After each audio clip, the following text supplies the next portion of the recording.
marka dadka gaalada ana markii laga hadlayay iyo fusaaqdana Allah subhanahu wa ta'ala qulubtooda wuxuu ku tilmaamay sida dhagaxa oo kale bal waxa la yiri dhagaxa dhaamada oo dhaguxu uba cibaadeysta markii laga hadlayay gaalada Allah wuxuu yiri thumma qasat qulubukum min ba'di dhalika fahiya kal hijarati aw ashaddu qaswa ufirs qulubti qaswa lagu tilmaamay qaswadu waa adayga waa dhaguxu ma jileec ma waa wax adag qalbiguna sidaas oo kale qulubta dadka gaalada ah kuwa ahlu macaasidiina waa la mid waa sidaas oo kale noqotay buu Alle subhanahu wa ta'ala qalbigi waxa lagu mitaaliyay macsiyada iyo gaalnimada ka dhargay dhagaxo kale lagu mitaaliyay bir lagu ma mitaalinin waxa birtu lagu mitaalin waa birtu hadii dab la galiyo wayba jilecdaay way soo laabantaa dhagaxu laakiin sina kuma soo laabtay isagu sina kuma jilco isagaaba mararka qaar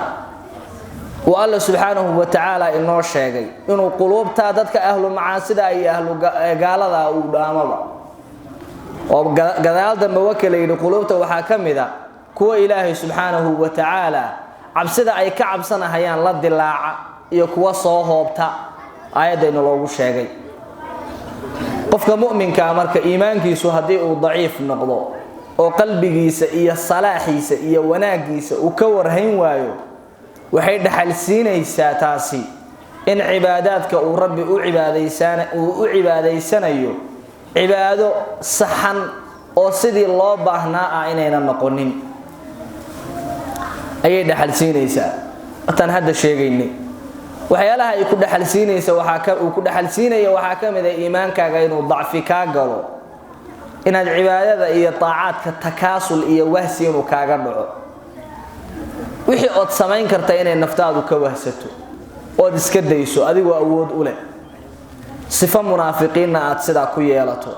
wato Allah inoo sheegay subhanahu wa ta'ala markii munaafiqiinta laga hadlayay waxa la yiri salaada haday u kacaan waxay istaagaan iyagoo oo wahsanaya wa idha qaamu ila salati qaamu kusala iyagoo wahsanaya waa sifa munaafiq iimaankaaga oo daciifa baana taa kugu keeni kartaa waxa kamid ah waxyaalaha qofka mu'minka iimaankiisu hadii uu daciifo dacful iimaankaasi uu dhaxalsiinayo qalbigaaga oo adduunyada ku tacalluqda wax kala ba maskaxdaada kuma jirto riyaal ku dar iyo adduunyadu meesha maraysa iyo siyaasad iyo balaayo un baadaba ordi rabbi xasuusashadii iyo geerida inaad xasuusataay wayba kugu yaraanba adduunya jacayl iyo geeri nacayb waxyaalaha qofka iimaankiisa oo daciifay uu dhaxalsiiyay ay kamid tahay una inoo sheegay nabigu kaleeyhi salaatu wassalaam in iimaanka aan cusboonaysiino iimaanka qulubteena ku jira inaynu cusboonaysiino oo xagga rabbi subhanahu wa ta'ala aan u soo jeedsano isagoo dhab soo jeedsigaasi inaga yahay meel badan buu inoogu tilmaamay waxyaalaha walaalayaal ugu kaalmaynaya qofka in iimaankiisu uu ziyaado oo uu kor u kaco waxa kamid ah inuu qofku aayaadka rabbi subhanahu wa ta'ala inuu fiiriyo oo uu ku fikiro atadabbur fi ayati allah aayaadka rabbi waa laba nooc waxna waa kawni koonkan iyo siduu u abuuran yahay iyo suncigan cajiibka ee badiica xikmadii samaysay iyo allihii sameeyay marka intaad ku fikirto aad xasuusato waxay taasi ku dhaxalsiinaysaa in aad rabbi subhanahu wa ta'ala u soo laabato iyo aayaadka quraaniga ee sharciga ee quraanku inoo sheegay waxba lagu faraya waxba laga reebaya waad socota qisa lagu sheegaya